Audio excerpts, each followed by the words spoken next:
신약 성경 391페이지 요한일서 3장 11절입니다. 우리가 서로 사랑할지니 이는 너희가 처음부터 들은 소식이라. 가인같이 하지 말라. 저는 악한 자에게 속하여 그 아우를 죽였으니 어쩐 연고로 죽였느냐. 자기의 행위는 악하고 그 아우의 행위는 의로움이니라. 형제들아, 세상이 너희를 미워하거든 이상히 여기지 말라. 우리가 형제를 사랑함으로 사망에서 옮겨 생명으로 들어간 줄 알거니와 사랑치 아니하는 자는 사망에 거하느니라. 그 형제를 미워하는 자마다 살인하는 자니 살인하는 자마다 영생이 그 속에 거하지 아니하는 것을 너희가 아는 바라. 그가 우리를 위하여 목숨을 버리셨으니 우리가 이로써 사랑을 알고 우리도 형제들을 위하여 목숨을 버리는 것이 마땅하니라. 누가 이 세상 재물을 가지고 형제의 궁핍함을 보고도 도와줄 마음을 막으면 하나님의 사랑이 어찌 그 속에 거할까 보냐. 자녀들아, 우리가 말과 혀로만 사랑하지 말고 오직 행함과 진실함으로 하자. 사랑에 대해서 계속 요한 서신이 강조하고 있는 것을 우리가 몇 주에 걸쳐서 살펴보고 있습니다. 사랑을 논하는 것은 진정한 신앙을 확인하는 또는 시험하는 스스로의 신앙을 점검해야 할 기준으로 제시되고 있는 것입니다. 그것은 감정적인 것 또는 무슨 감격적인 것보다 우선하는 진정한 신앙의 내용과 본질로서 설명되어지고 있습니다. 우리가 신앙생활을 하면서 옳다든가 또는 이것이 신앙이라는 말을 할 때 내가 예수 믿는 사람으로서 옳다고 말하는 것이나 이것이 신앙이라고 말하는 것의 가장 본질적인 기준으로서의 내용은 언제나 사랑이어야 된다. 그런 얘기를 하고 있는 셈입니다. 그래서 이것은 오늘 본문에서도 보는 바와 같이 사랑하는 것은 신자들만이 가지는 특별한 정체성이 되고 신자만이 가지는 속성이 되며 신자가 아닌 자들은 사랑을 못할 뿐만 아니라 살인하는 자라고 대비되고 있습니다. 11절 오늘 본문에 보는 바와 같이 우리가 서로 사랑할지니 이는 너희가 처음부터 들은 소식이라. 이것이 신앙 공동체의 모든 회원들에게 적용되는 내용이고, 가인같이 하지 말라. 저는 악한 자에게 속하여 그 아우를 죽였으니 어찐 연고로 죽였느냐 라고 지칭되는 살인하는 자들은 악한 자들이요 예수 그리스도 안에서 구원받지 못한 자들을 지칭하고 있습니다.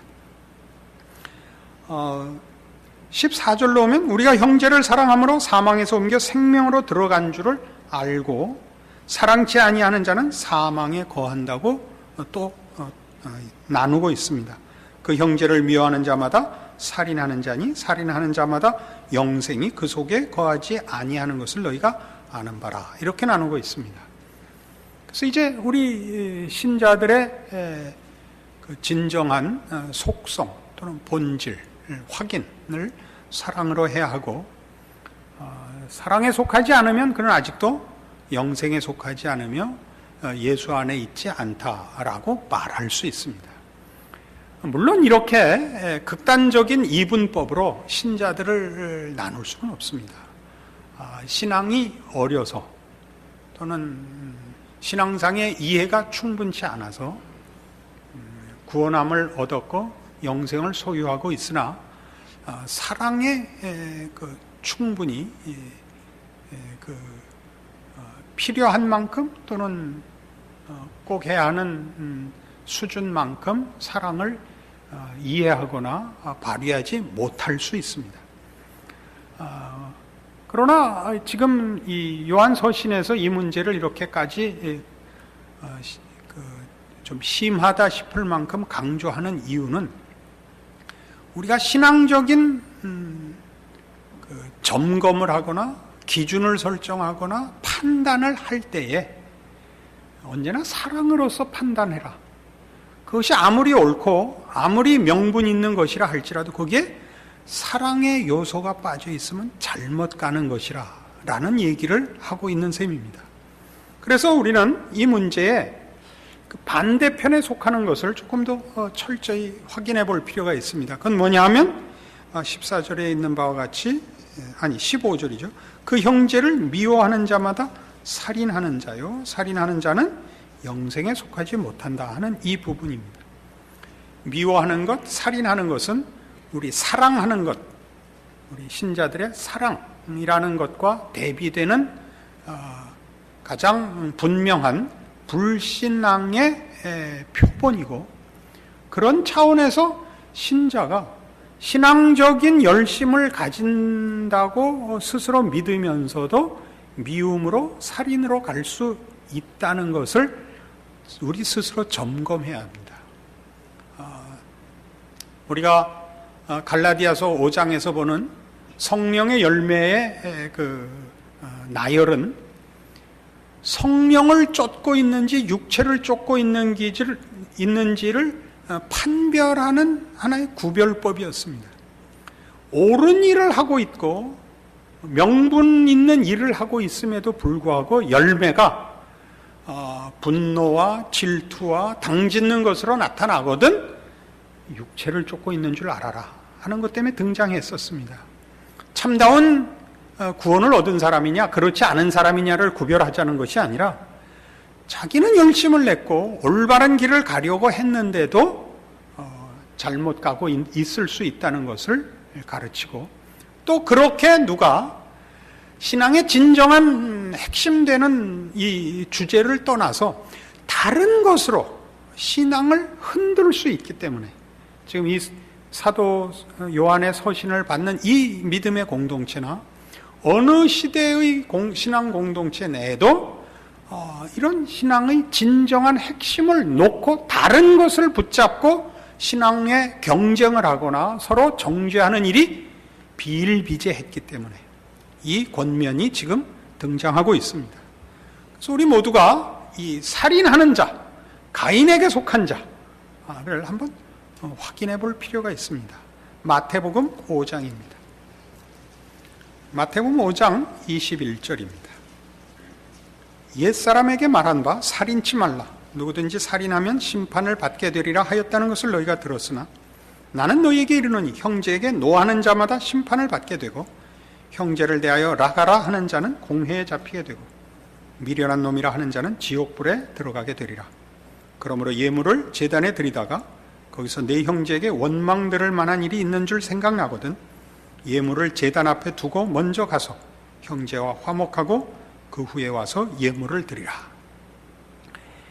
이 21절부터 시작해서 이 살인, 간음, 맹세, 이렇게 예수님께서 율법의 진정한 의미 또는 신앙의 진정한 내용을 설명해 나가십니다.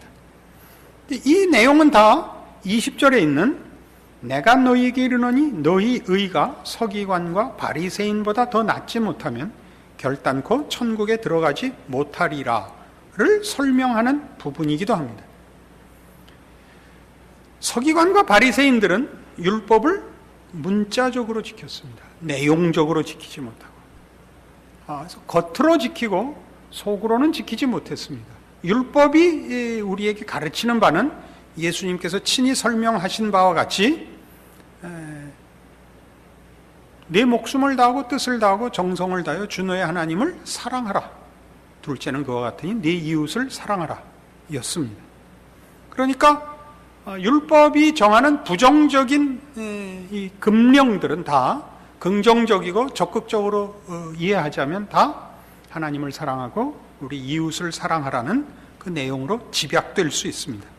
그런 차원에서 우리가 율법을 지킨다 또는 신약시대 표현으로 하자면 신앙을 가진다라는 것이 어떻게 적극적 차원에서 율법을 지키는, 다시 말해서 신앙의 진정한 본질을 누리고 있는 것이냐, 아니면 서기관과 바리새인들 같이 문자적으로 지키고 겉으로 지키고 속으로는 그 내용을 소유하지 못한 것이냐를 구별해내는 하나의 기준으로서 이 사랑을 확인해야 되고, 그 사랑을 확인하기 위해서 먼저 그 반대에 서 있는, 반대 개념에 서 있는 살인을 보는 것입니다. 먼저 이 살인은 순서상 으뜸가는 악으로 지금 치부되고 있습니다. 주께서 제일 잘못하고 있는 첫 번째 내용을 살인으로부터 끌어내고 있습니다. 살인부터 다루고 있습니다.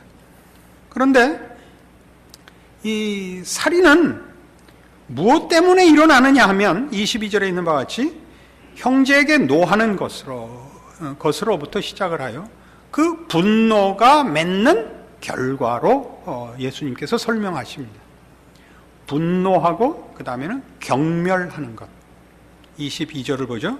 나는 너에게 이르노니 형제에게 노하는 자마다 심판을 받게 되고 형제를 대하여 라가라 하는 자.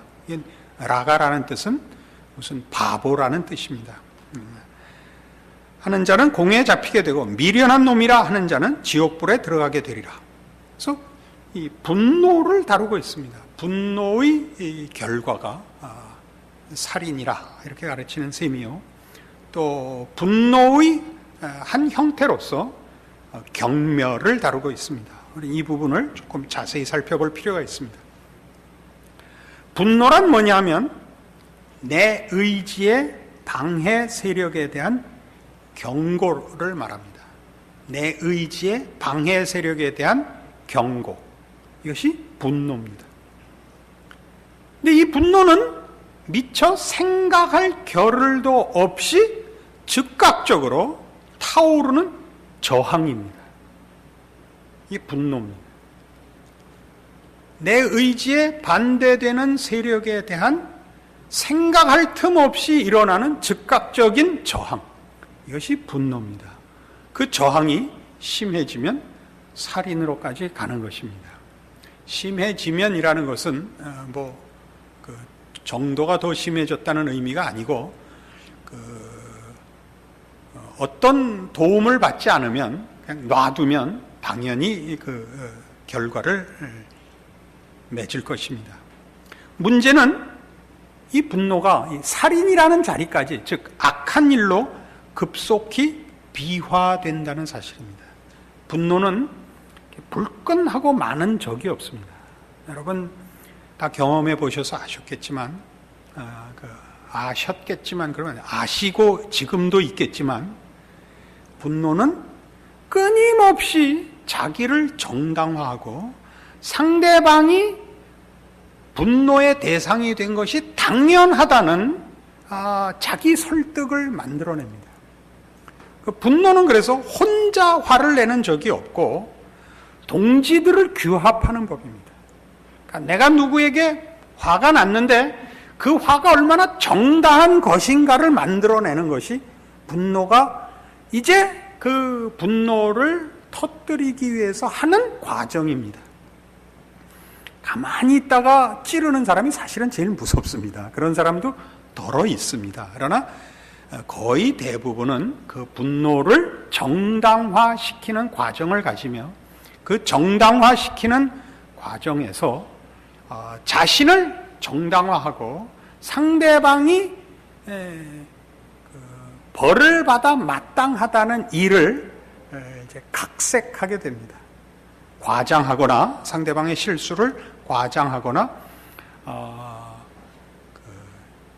개선의 여지가 없는 태어날 때부터 저주받아 마땅한 종자로 만들어버립니다. 그죠?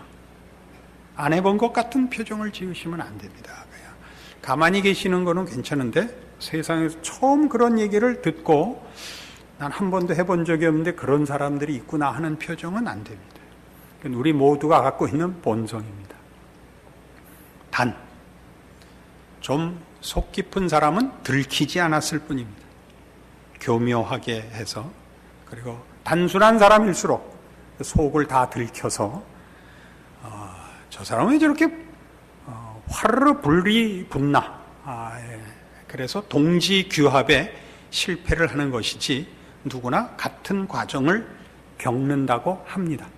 합니다는 제가 만든 말이 아니라 저명한 이 분야의 학자들의 견해도 저와 동일합니다. 그래서 말하자면 거기에는 상한 자기의가 있고 상한 허영심이 있습니다. 언제나 내가 옳다는 또는 내가 우월하다는 자존심 또는 그런 허영심의 상처가 있고 그 상처를 보상하려는 악의가 있습니다. 분노에는 정당한 분노란 하나님의 가질 수가 없습니다. 우리들의 분노는 다 자기 보호고 자기 옳음을 지속하려는 주장하려는 억지들입니다. 그래서 내 소원을 방해하고 내 품위를 손상시킨 이들을 어떻게 해서든 해를 입혀서 보복해야 된다는 자폭성이 내재되어 있다고 합니다. 가만 생각하니까 그 생각이 들죠. 그때 그 사람 너 죽고 나 죽자를 하려고 했는데 그만 너무 화가 나서 꺽꺽거리고 있는 동안에 상대방이 버스 타고 가는 바람에 하지 못한 그 살인, 그것이 잠이 오지 않는 밤에는 계속 반복적으로 리플레이 되지 않습니까? 그죠? 이번에 이동원 목사님 왔다 갔더니 저도 자꾸 영어가 나오려고 그럽니다. 그렇죠. 저는 오랫동안 불면증을 앓고 있습니다. 불면증을 앓으면 가장 나쁜 게 뭐냐 하면 지금 얘기한 이 분노가 솟구쳐 오르는 것입니다. 그 하나는 억울했던 일입니다. 상한 자존심에 대한 분노가 그 잠이 오지 않는 밤에 까맣게 잊었던 옛 사건이 바로 지금 일어난 것 같이 기억이 납니다. 마음 가운데 일어나는 불길 중에 하나는 왜 그때 못 죽였을까? 내가 왜 그때 살인을 못했고 아직도 이 밤 잠 못 이루는 이 밤 후회를 해야 한단 말인가? 내가 그걸 죽이고 지금 감방에서 자고 있어야지. 이게 우리의 분노입니다. 또 하나는 이제 예수를 믿어서 나아진 건데요. 동일한 그 괴로움이 나는 왜 그때 병신 같은 짓을 그따위로 했을까? 이게 또 하나 있습니다. 믿는 사람의 조금 나은 점은 이쪽일 겁니다. 그리고 이쪽이 점점 많아지는데 상대방에게 보복하지 못한 그 분노와 억울함보다 본인이 저지른 잘못에 대한 자책이 훨씬 크고 많습니다. 그게 아마 신자의 다른 점이겠죠. 정말 이것 때문에 잠을 못 자는 게 아니라 잠이 안 오는 바람에 생각이 나서 이게 이제 결국 상승 효과를 가져오는 것 같습니다. 그래서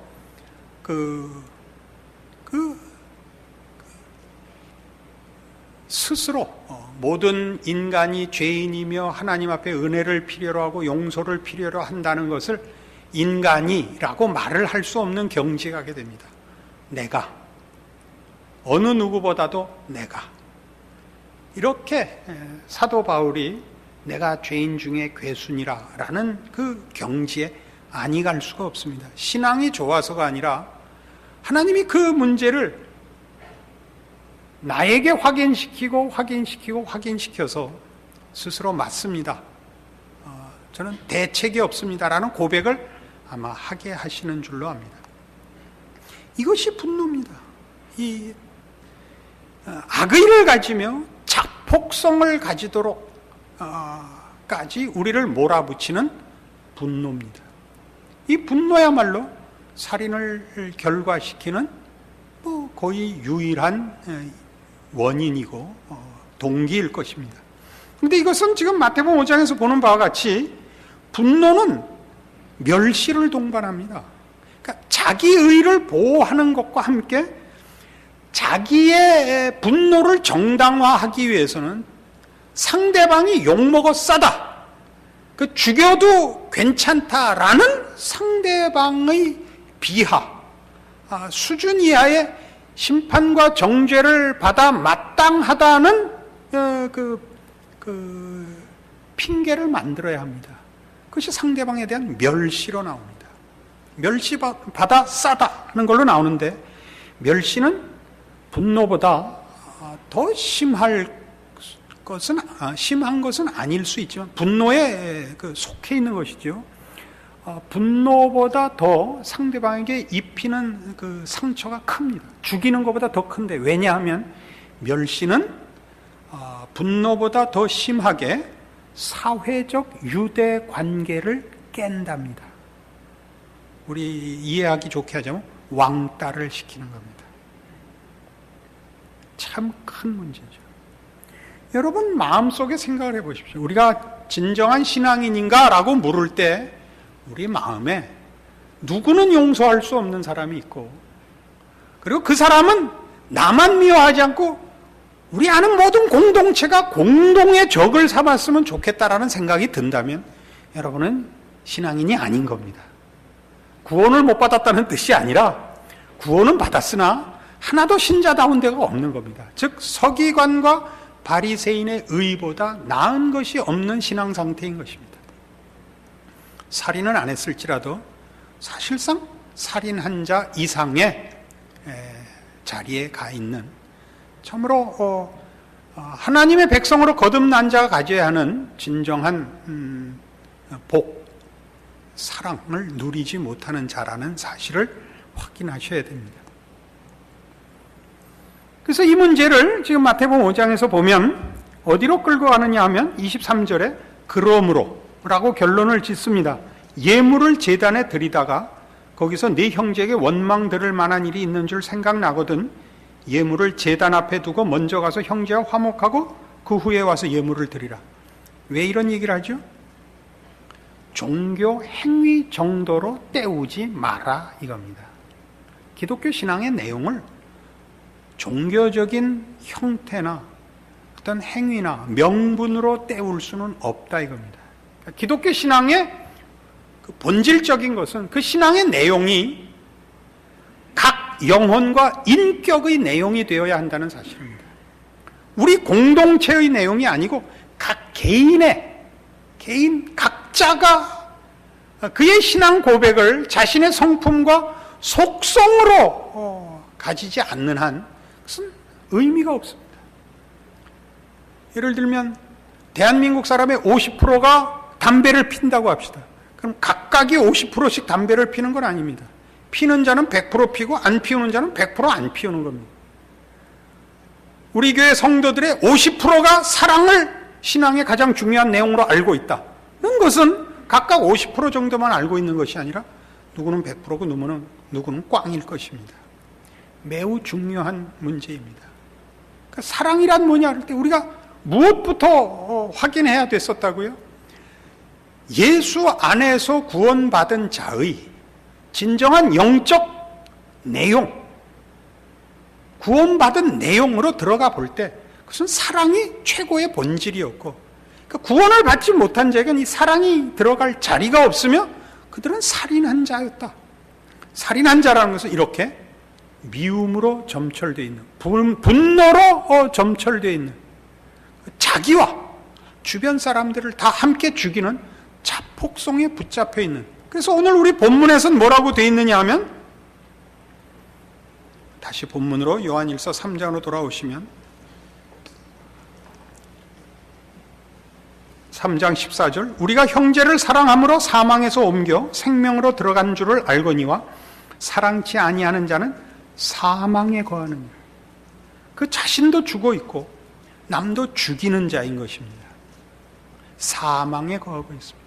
영생에 속한다, 생명을 갖고 있다라는 것은 우리의 생명은 사랑과 분리된 생명일 수 없으며 우리의 오름은 사랑과 분리된 오름일 수 없습니다.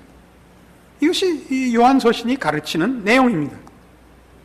그래서 사랑하는 자들은 예수로 말미암아 얻은 그 생명이 사랑이라는 본질로서의 생명이기 때문에 사랑할 수밖에 없다. 그가 나누는 생명, 그가 나누는 진리, 그가 전하는 구원, 그가 권하는 믿음들은 다 본질상 사랑이라. 그러니까 우리의 전도는, 우리의 신앙 행위는, 우리의 존재는, 신자로서의 우리의 삶의 모든 원리와 태도와 방법과 자태는 사랑이라는 본질로 모아진다. 이렇게 가르치는 것입니다. 그러니까 여러분이 요한서신을 읽어보면 사랑이 반복해서 모든 문제에 사랑으로 언급되고 표현되고 그것이 이유가 되고 내용이 되고 하는 이유는 여기에 있습니다. 신자가 사랑을 해야 되는 것은 신자이니까 그 다음에 져야 할 책임이나 덕목으로 소개되는 것이 아니라 믿는다는 말이 가지는 내용 자체가, 믿음이 뭐냐 그러면 예수 그리스도의 사랑을 믿는 것이라 이렇게 얘기해도 괜찮다고 얘기할 만큼 본질적인 것이요, 우리가 받은 구원이 뭐냐고 할 때 예수 안에 있는 하나님의 생명이라고 얘기하자면 그 생명은 사랑하는 생명이라 라고 얘기해야 된다, 그런 뜻입니다. 우리는 사실 우리 신앙인으로서 믿지 않는 자들 앞에 또는 믿는 자들 사이에도 우리는 은근히 우월감을 가지기 일쑤입니다. 사랑은 무례히 행치 않는다. 굉장히 중요한 표현입니다. 우리는 세상에 대해서나 믿는 공동체 내에서 무례한 짓을 많이 합니다. 그 무례의 근거가 뭡니까? 우월감입니다. 무례의 근거는 우월감입니다.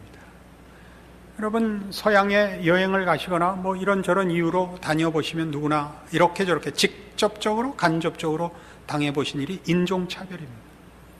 그들이 우리를 인종차별하는 것은 본인들이 가진 우월감 때문입니다. 그 우월감은 어디서 나온 건지 알 수 없습니다. 아마 선진화된 물질 문명, 앞서간 어떤 문화, 이런 것들이 그 이유겠죠. 생긴 거는 아닌 것 같습니다. 어느 나라 사람이 더 잘생겼느냐는 참 애매합니다. 우리가 알고 있는 서양 사람 잘생긴 건 영화 배우들을 기준한 겁니다. 옛날 배우 록 허드슨이나 톰 크루즈나 그건 100만 명의 하나고 나머지들은 못생겼습니다. 그 못생긴 것은 이루 필설로 설명할 수가 없습니다. 그런 건 아닙니다. 우리 신자들도 마찬가지입니다. 신자가 가지는 그 우월감은 먼저 예수를 믿고 하나님의 자녀가 됐다는 데서부터 나오는 것일 겁니다. 자기가 더 똑똑하거나 더 잘생겼다고 해서 우월감을 가지진 않을 것입니다. 신앙이 우월감으로 간다는 것은 있을 수 없는 일입니다. 왜요? 우리가 믿는 신앙의 핵심이 그 생명됨이, 그 진리됨의 본질이 사랑인 걸요. 사랑은 섬기는 겁니다. 사랑은 자기 유익을 굳지 않습니다. 이걸 기억하셔야 됩니다. 그리고 이 사랑은 가장 중요한 것, 행동하지 않을 수가 없습니다. 사랑을 실천으로 옮기지 않는 사랑은 거짓입니다. 이 세상에 그 무엇도 사랑만큼 동력이 되는 것은 없습니다. 안 그렇습니까? 사랑은 말이죠, 서울에서 수원까지 매일 버스를 타고 가고 마지막 버스를 타고 오게 만드는 것이 사랑입니다. 무슨 얘기인지 아시겠죠? 저희 처갓집은 수원에 있었습니다. 저는 버스를 타면 멀미를 하는 사람입니다. 그리고 버스를 타고 왔다 갔다 하면서 걸어갔으면 더 좋을 텐데 라고 생각하는 것이 사랑입니다. 누구는 서울역에서 왕십리까지를 늘 걸었다고 합니다. 그리고 그것이 짧은 것을 늘 한탄했다고 합니다. 지금은 그렇지 않답니다. 나는 이대원 목사라고 이름은 밝힐 수 없습니다. 마음의 성향은 행위하고자 하는 의지를 포함하고 있고, 이런 의지를 떠나서 사랑을 논하는 것 자체는 의미 없는 일입니다. 사랑이란 그런 것입니다. 기독교 신앙이란 그런 것입니다. 우리는 사랑은 그런 것이다 그러면 고개를 끄덕이면서도 신앙이 그런 것이다라고 할 때는 우리는 멈칫합니다. 신앙은 그저 자기만의 문제, 내재성의 문제라고 생각하지, 그것이 이렇게 거부할 수 없는 행동으로 이어질 수밖에 없다는 것을 우리는 보통 이해하지 못합니다. 그래서 신앙이 좋은데 가까이 하기 싫은 사람들이 신앙 공동체 안에 너무 많습니다. 왜요? 무례하며 이기적이기 때문입니다. 왜 그렇다고요? 혼자 옳기 때문입니다. 하나님께서 그 아들을 보내 우리를 구원하시고 그 구원을 이렇게 표현하고 있습니다. 로마서 3장에 가면 로마서 3장 23절 모든 사람이 죄를 범하였으며 하나님의 영광에 이르지 못하더니 그리스도 예수 안에 있는 구속으로 말미암아 하나님의 은혜로 값없이 의롭다 하심을 얻은 자 되었느니라. 이 예수를 하나님이 그의 피로 인하여 믿음으로 말미암는 화목 제물로 세우셨으니 이는 하나님께서 길이 참으시는 중에 전에 지은 죄를 간과하심으로 자기의 의로우심을 나타내려 하심이니 곧 이때 자기의 의로우심을 나타내사 자기도 의로우시며 또한 예수 믿는 자를 의롭다 하려 하심이니라. 구원에 관하여 구원의 그 내용 속에 중요한 하나의 내용이 뭐냐 하면 하나님이 의로우신 분이라는 증거라는 사실이 나타났다는 겁니다. 하나님이 어떻게 의로우시냐? 그의 의로우심은 불의를 정죄하고 불의를 들춰내는 것으로 대비된 의로움이 아니고 불의한 자를 의롭게 만드는 은혜를 베풀음으로써 나타나는 의로움입니다. 누구를 용서하는 의로움이며 긍휼을 베푸는 의로움이며 당신의 분노를 참으시는 의로움입니다. 이것이 구원입니다. 우리가 구원을 논하면서 하나님의 이 의로움, 우리를 위하여 당신의 아들을 십자가에 못 박는 사랑을 포함하지 않는 의로움과 신앙을 갖고 있다면 그것은 잘못된 것이다. 이렇게 가르치는 것입니다. 이 문제에 우리가 유념해야 되고 틀리지 않아야 하는 것은 우리의 신앙 고백을, 우리의 생명과 진리를 또는 옳음을 이 사랑으로서 소유하고 있으면 그 자신이 행복합니다. 사랑은 하는 자가 복됩니다. 여러분 모두를 이 말씀에 비추어서 여러분의 신앙 고백과 신앙 행위를 점검하시고 여러분의 구원이 혼자 즐거운 구원이 아니라 모두에게 복된, 그래서 여러분 자신에게 행복한 구원과 신앙 고백이 되는 오늘의 말씀이기를 바랍니다. 기도하십시다. 하나님 아버지 은혜를 감사합니다. 우리로 주의 사랑 안에 거하게 하시고 또 그리고 사랑하게 하셔서 감사합니다. 주의 풍성한 사랑을 누리게 하시며 주의 풍성한 사랑으로 또 이웃을 찾아가고 우리의 존재와 삶을 통하여 주의 사랑이 기적을 이루어내는 일에 우리가 하나님의 자녀되게 하신 것을 인하여 또 감사드립니다.